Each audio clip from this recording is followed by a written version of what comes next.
Yesterday, we talked about a couple different strategies. We said we could plug it in carefully, right? We said, for example, if you're taking the limit as x goes to 0 of root x, we have to be careful because we plug it in, but the answer is not 0, right? So we have to be a little careful about just willy-nilly plugging it in. But generally, for functions, you know how they behave pretty well. Like, let's think about the ones on the warm-up. Didn't you do that? Didn't you plug a lot of them in? Like e to the x actually walked out the door and she's just like, am I done? 1. I'll just write x. You know, there was not much to it. Sometimes, like on b and d, where you have to do some algebra first. And then maybe you still have a function that isn't the same, but has the same limiting behavior, and then you can plug it in and get your okay. All right, so we've seen that. We've seen that maybe even for this one, if you don't like any of this stuff, at the very least, you could always examine it numerically or graphically, can't you? If you have access to a calculator on a given problem. That's, of course, something you can do. And just as a follow-up from yesterday, too, let's do these two problems. Answer those two, and then check your table mates about what they would say. I think they're interesting questions.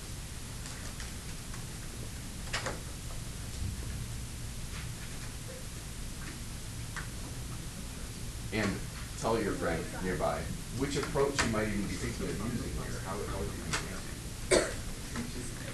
How are you thinking about it? Are you thinking about it on break? Are you visualizing it? What are you doing?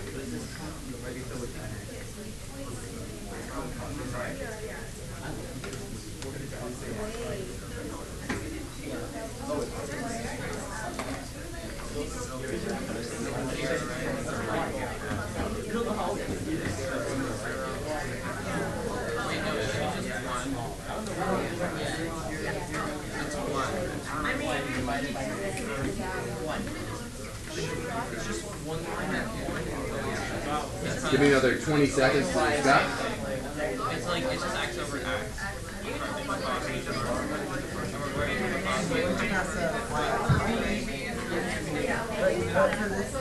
That should be my right.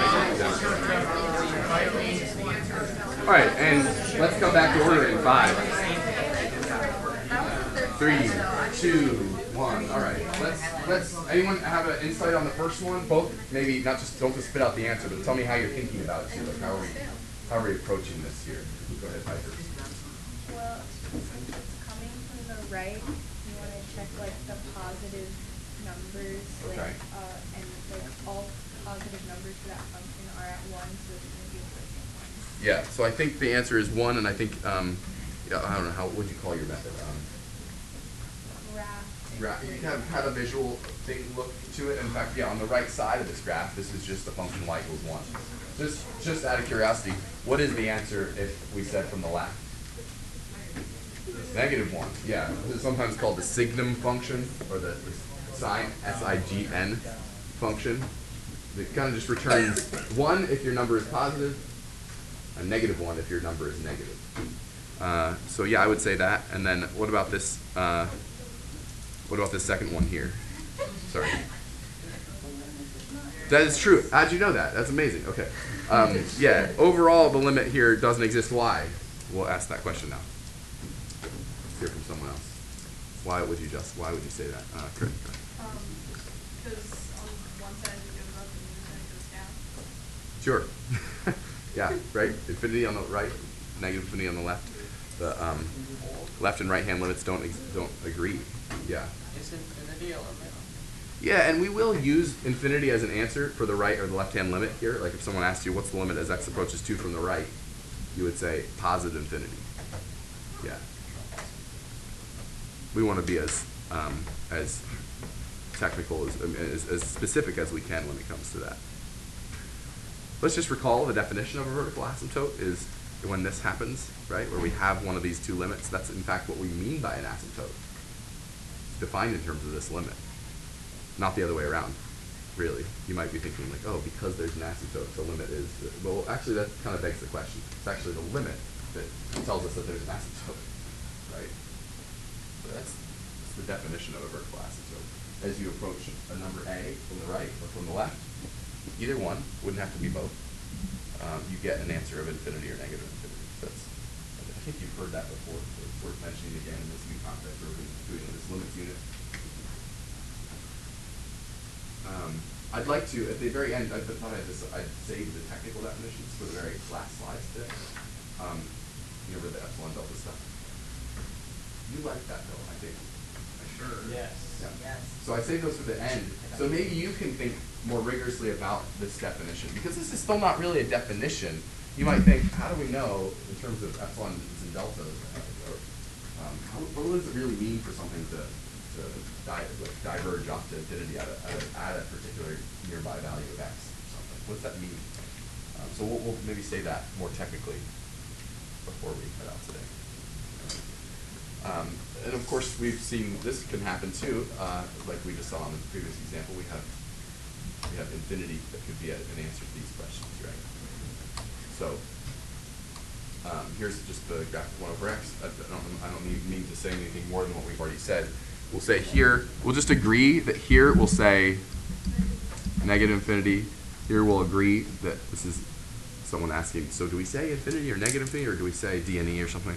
So if we'll agree that, let's say a negative, let's all agree to say negative infinity here, and here, since those disagree, we'll say d and e. What about 1 over x squared, which has this picture? Asking this question here. From the left, from the right, overall, what do we say? Yeah, here we can actually say the overall limit, even though it doesn't approach a number. I think we can agree that we'll say that we'll treat infinity in this particular set of situations as being a number, okay? Even though infinity is not a real number. And then I guess here's my formal. What would a good formal definition for this happening be? When could we write down infinity in a formal sense? And I guess I'll give you that on the last slides, because I don't want to throw in it. Some of you already, I mean, obviously, we all have a good intuitive understanding of that now. But I'd like to really muddy the waters for you, make it really technical. So I think you already know a lot about end behavior. This is why we take pre-calculus. So I'm going to ask this question about a couple functions in a second. Okay. And so use what you know about those functions to answer these questions. In fact, it already shows me that you know these things because you turned in your function library books and had to answer that question.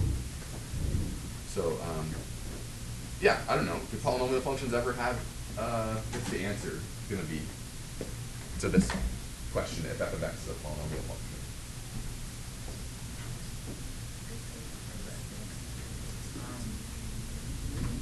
Pick your favorite polynomial. 2x cubed minus x to the 5th plus 7. Huh? Negative and positive. Yeah, the answer is going to be either, if f happens to be a polynomial, it'll definitely be positive or negative infinity. Rational functions, there's kind of a series of analysis that we might think through on that. But can it be true that that's infinity or negative infinity for rational function? Sure. Yeah. Could also be true that it's some number though, right? Yeah, some horizontal asymptote. Exponential functions? What's the answer to these questions going to be for an exponential function?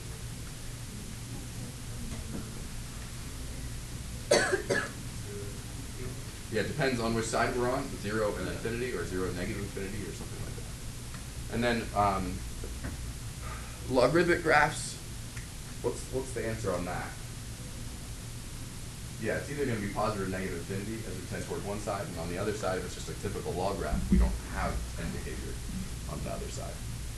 The only trig function that might be of interest here is the arctan function, as far as, do you remember how that looks? Right? Pi over 2, negative pi over 2. Has horizontal asymptotes above and below. We could add the logistic function, which kind of has that same look to this list. Anyway, the point is, you've been doing this. So, in particular, let's take a look at rational functions. I know some of you might need a little review on some of these. So, let's ask these questions. Same thing we've just been doing. Notice how similar these functions are. That's not a typo. There are some very small changes that you need to notice in all of these. So, get it with your group and remind each other about what the end behavior is on the left and the right limits of each of these rational functions. Ready, go. Remind yourself of things you're supposed to know. Ready, go. Yeah.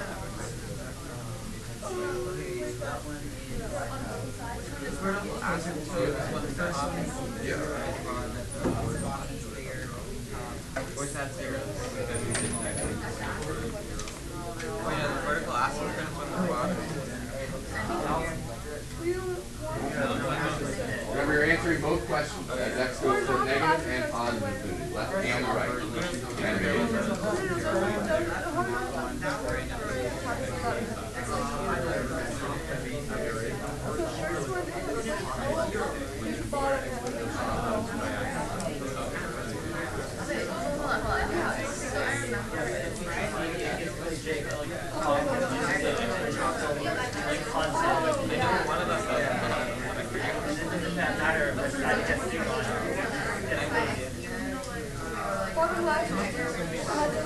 I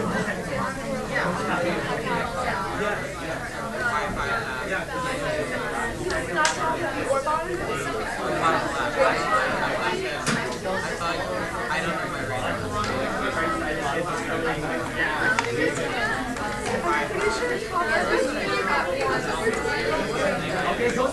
All right, I'm gonna call on some people. Are you?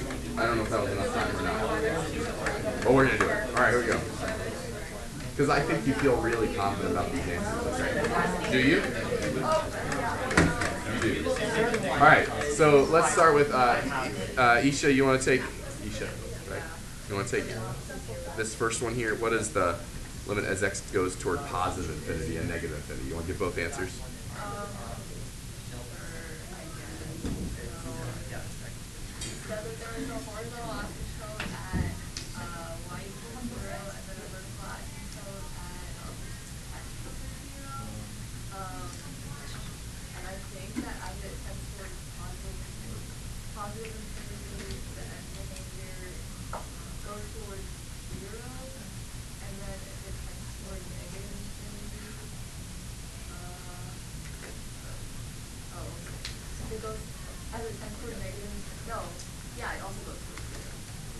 Good. Yeah. Pass the test. Johnny, you want to think about the second one? The second one, Is that good? Do you like that? as x approaches infinity, y will approach infinity, and as x approaches negative infinity, y will approach negative infinity. Okay, can you justify it all? I've just been subtracting terms, so the top term, the highest term is the fourth exponent, and the bottom is just 1. So 4 minus 1 is 3, and the third term is shaped. Yeah. Yeah, this has the same kind of end behavior model as like x cubed or something. Yeah. Good. What about the next one there, Jackson? You want to take that one? I did not get that. I'm sorry. Okay, can you do the next one though? No, I got the first one though. I can do that one again. Thank you for your volunteerism. Okay. Xiaowen, can you take one of these last ones here? No? This is good. This is so good that we're reviewing right now. I thought this was going to be really easy for you, so I'm happy to. This isn't a waste of time for us. Okay, Peter, go ahead. You want to do this one? Yeah. So that one approaches infinity. It should approach negative 5 over 2. Or sorry, not negative 5 over 2. Because you realize it. And then when it's negative, oh, it's still 5 over 2. Yeah, on both sides, this is 5 halves, right? If you have any trouble with any of these, there's a very easy way to do this without even needing your calculator. Just plug in your head 1,000,000 for x. No, it's much.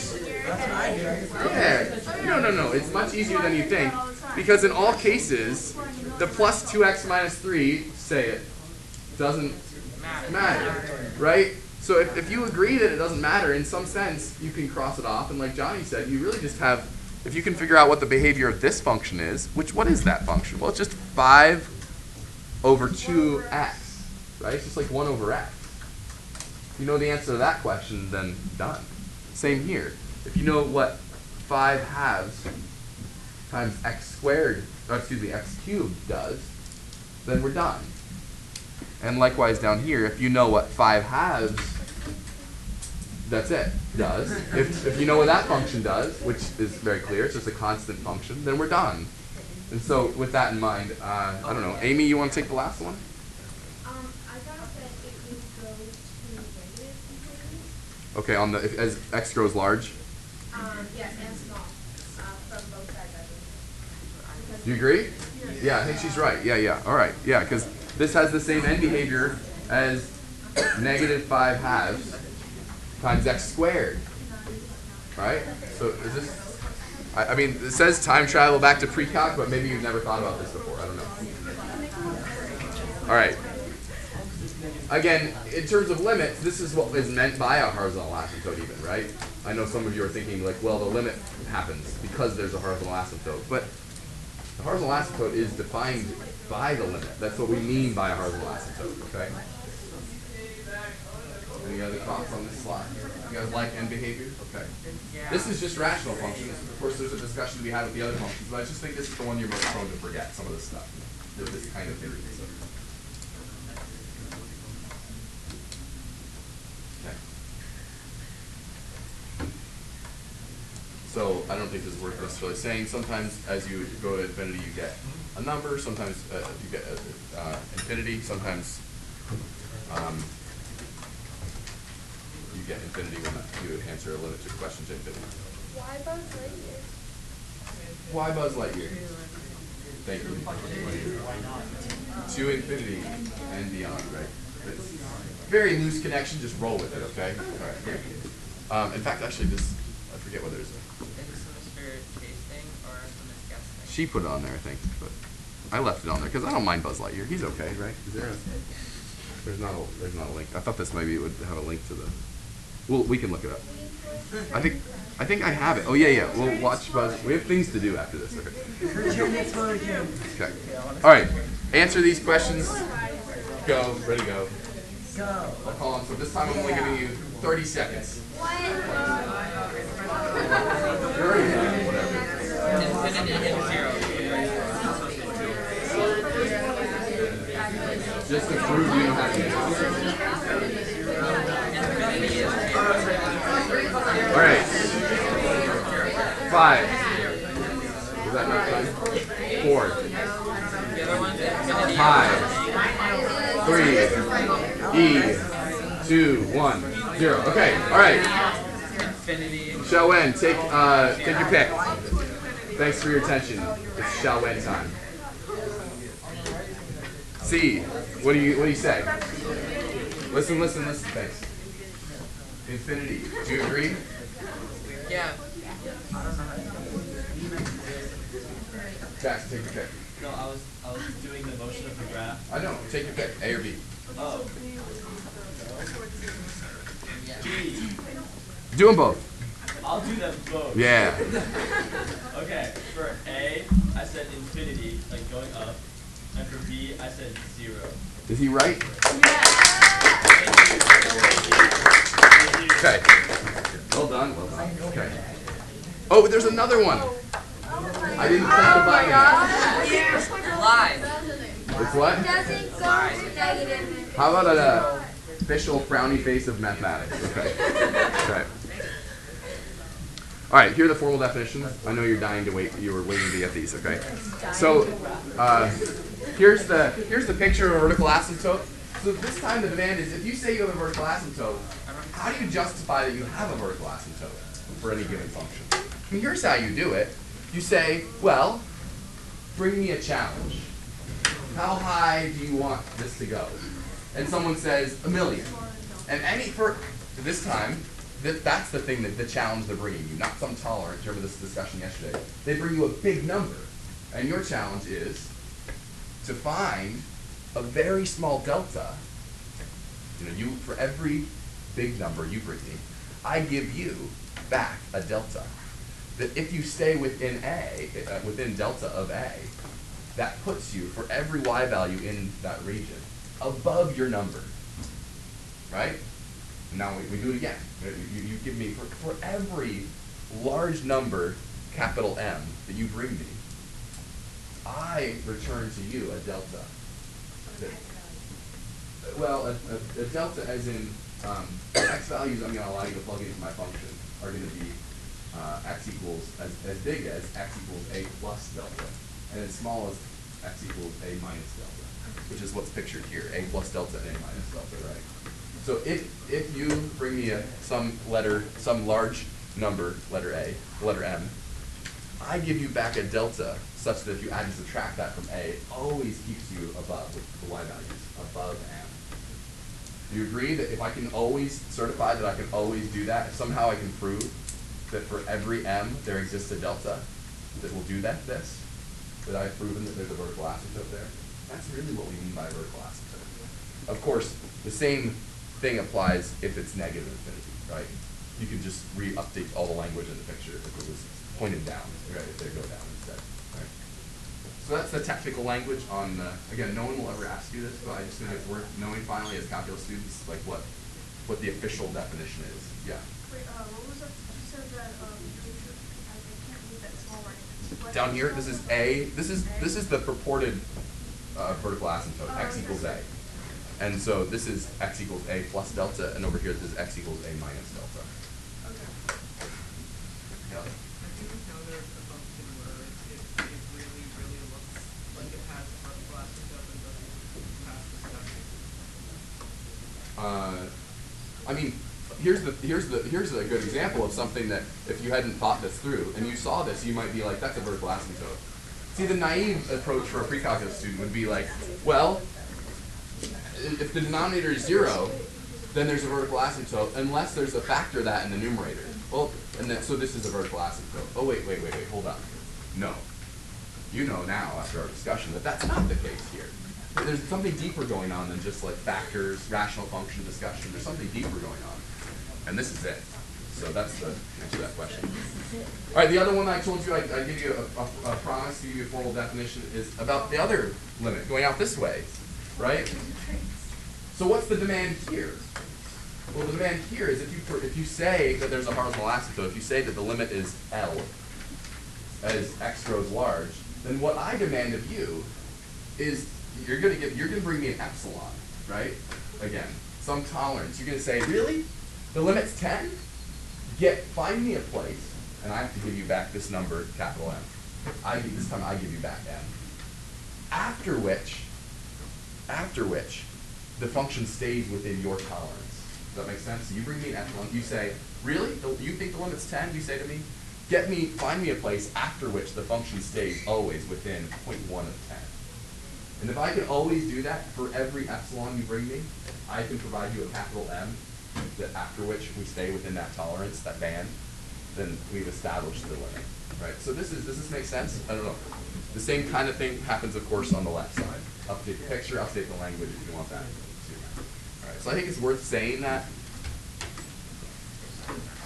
Maybe, do we have time for one crash?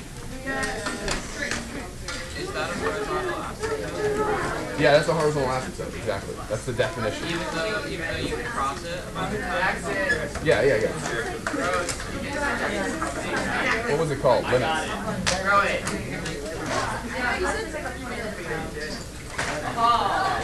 Jackson!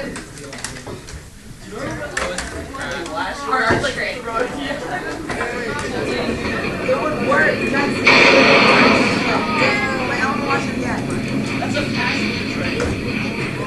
Why are they all the same?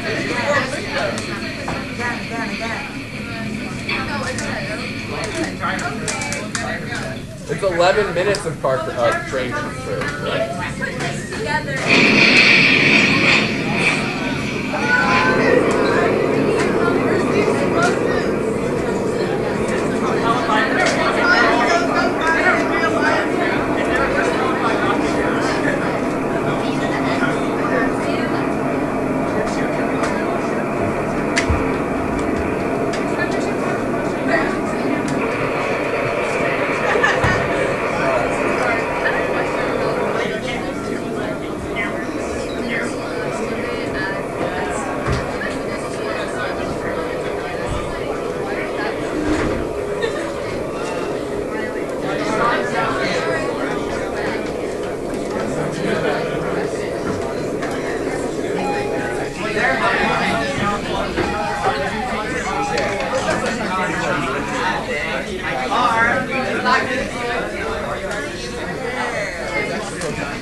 I just was abbreviating. You mean on that rational function slide? Here, I'll bring it back up.